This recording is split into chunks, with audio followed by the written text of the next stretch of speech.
Шановне господарство, доброй раницы. Здаецца, что наближается закат активности белорусской оппозиции.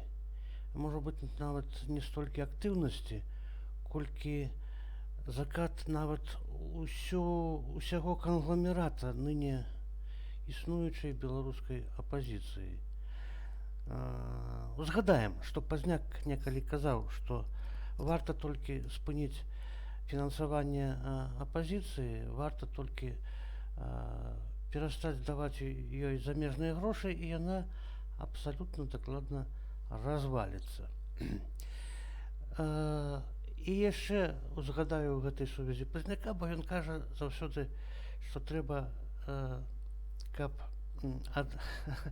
адмерла і ўлада, і разам з ёю гэтая самая апазіцыя. Каб все было заменена з чыстага ліста. Все любяць пачынаць з чыстага ліста. Ну дык вось, збылася, здаецца, першая частка мараў Зянона Станіславовича. Але пра ўсё па парадку. Давайте пачнем вось з чаго. З таго, што кастрычнік у большасці краінаў, а можа і ва ўсіх, я гэтым пытаннем не займаўся дакладна, але кастрычнік гэта месяц, калі ўсе структуры дзяржаўныя, недзяржаўныя фармуюць бюджэты на наступны год. Ну, у тым ліку гэта робяць і грантадаўцы. Прыкідваюць, колькі маюць грошай, на каго ім гэтыя грошы выдаткаваць. Ну, тут адразу агаwaruся, што ў Беларусі, у нашай краіне, час ад часу бюджэт прымаецца 31 снежня. Ну, самі ведаеце, гэта калі крэдыт і, значыць, ад Расіі Расія не дае крэдыт, не паступае крэдыт ад Расіі у належны час. Тады Лукашенко збіраецца, едзе да Пуціна ў Маскву, там ці ў Сочы, ці яшчэ куды, і там пачынае яго выламваць на крэдыт. Але зараз у гэтай сувязі трошки ў бок адыду. Ну, зараз у Расіі цяжкія часы, і невядома, ці ўвогуле Путин даст які-нибудь кредит Беларуси. Так что с кредитом в этом году будет еще горше.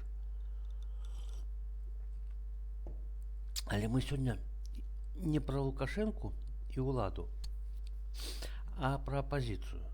Хотя паводле Пазняка яны одно другого вартыя. Дык вось, з гэтага пункту гледжання, з пункту гледжання фінансавання і трэба разглядаць далейшы лёс двара Ціхановскай. Грошай на яе цяпер будзе значна менш. Мы ўжо гэта казалі. І яны там нешта, значыць, махінировали, штосьці там закрывалі іншымі грантамі тыя поступленні, которые, значит, спыніліся, але тэндэнцыя відавочная. Напрыклад, браты літувісы знялі з Ціхановскай дзяржаўную ахову. Ну, маўляў, ужо не такі важняк, звычайная паліцыя дасць рады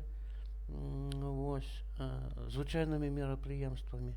Ну, а каму не падабаецца, ёсць прыватныя ахоўныя фірмы, ідзіце, наймайце сабе ахоўнікаў за свае грошы. А лішні мільён у Вільнюса таксама цяпер на дарозе не валяецца.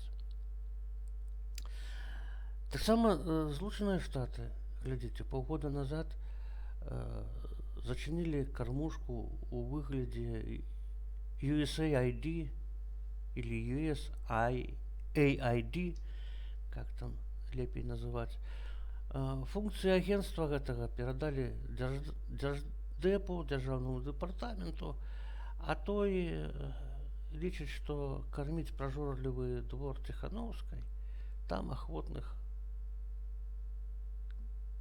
ахвотных там няма ў дзярждэпе. Карацей, покатилася под горку, значит, фурманка оппозиции Тихановской. Ну, я кажу такую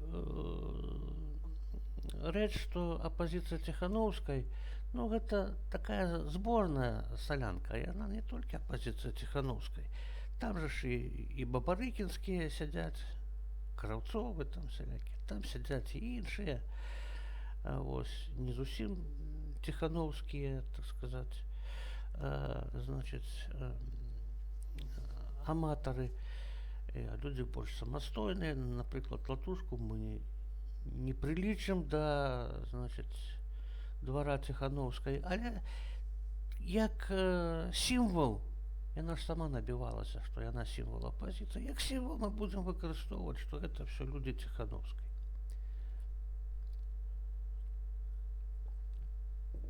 Але ж были часы, Тихановская заявляла, что я не еду в Украину, маўляў, бо мяне Зеленскі не запрашае паводле дыпламатычнага протокола, як прэзідэнтку электа. А на самой справе, насамрэч, яна там нікому не патрэбна ў той Украіне, ды яшчэ ёй і прад'яву зробяць там ва Украіне. Это кто, запытаюць, мудрый политик там у России? Путин, да, запытаюць яе. И яшчэ прад'яву зробяць за паводзіны, за актыўнасць Тихановского у акупаваным Крыме. И ввогуле за антиукраинские паводзіны яе супруга. Так что в Украину она не едзе зусім по іншай причине.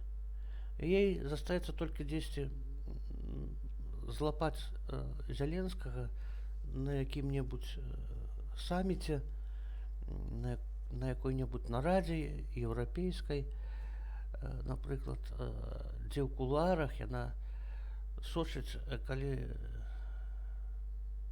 Зеленскі выйдзе ў калідор.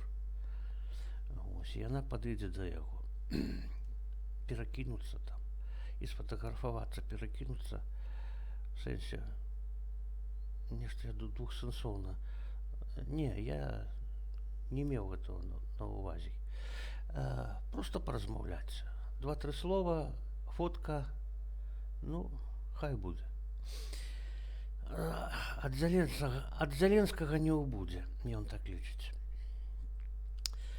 Дык вось, шановное господарство, адпаведна новым знешнепалітычным умовам, я лічу, такая наша думка цяпер, што які народ, такая і апозіцыя. Рэпутацыя авантурысткі і самазванкі надзвычай псуе, напрыклад, тое, што ў яе асяроддзі вельмі шмат агентаў, усялякіх выведак. Гэта толькі тых, каго, так сказаць, выкрылі, а колькі там іх на самой справе, мы можам толькі здагадвацца. Але, думаю, разоў 5 больш, чым выкрытых. Дадатак, яе хлусня, яна самага прымітыўнага тыпа. Ну, самі пабачце. Дворня сцвярджае, что Лукашенко приписал себе 86%. Мы не будем казать, приписал, не приписал. Вось. Не в этом справа.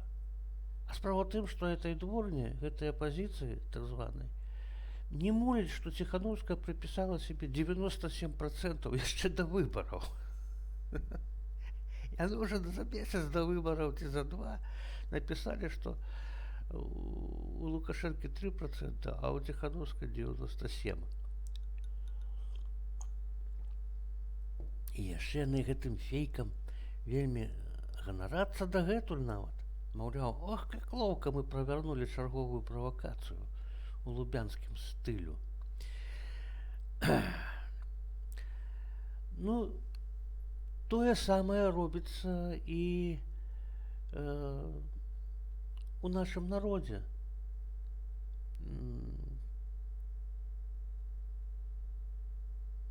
народ такі, ведаеце, Ціханаўская сфармавалася на тле народнага незадавалення тым, што Лукашенко нібыта падманвае Пуціна і марудзіць з уваходжанням у склад Расіі. Адсюль гэтыя все. Пуцін мудры там і гэтак далей. Адсюль муж у Расіі. Ну, ввогуле, без Расіі мы прападзем там. Ну, такая лухта. І тое, што яна потым перабулася, то это нічога не значыць, бо іначай ёй не далі б ніякіх грантаў. І гэта нічога не мяняе, тое, што яна перабулася. Яе спецыфічны электарат якраз не перабуўся, толькі наадварот. Умацаваўся ў любові да Расіі, у нянавісці да Захада, у нянавісці да Украіны і у ненавісці да ўсіх, хто умешваецца ў наша, так сказаць, суверэннае жыццё. Так як увесь народ гэта ўсё разумее. Што ж, кожны народ мае не толькі адпаведную сабе ўладу, так, але адпаведную сабе апазіцыю. Гэтую ісціну ніхто не адмяняў. А што вы думаеце на гэты конт? Напішыце ў каментарах.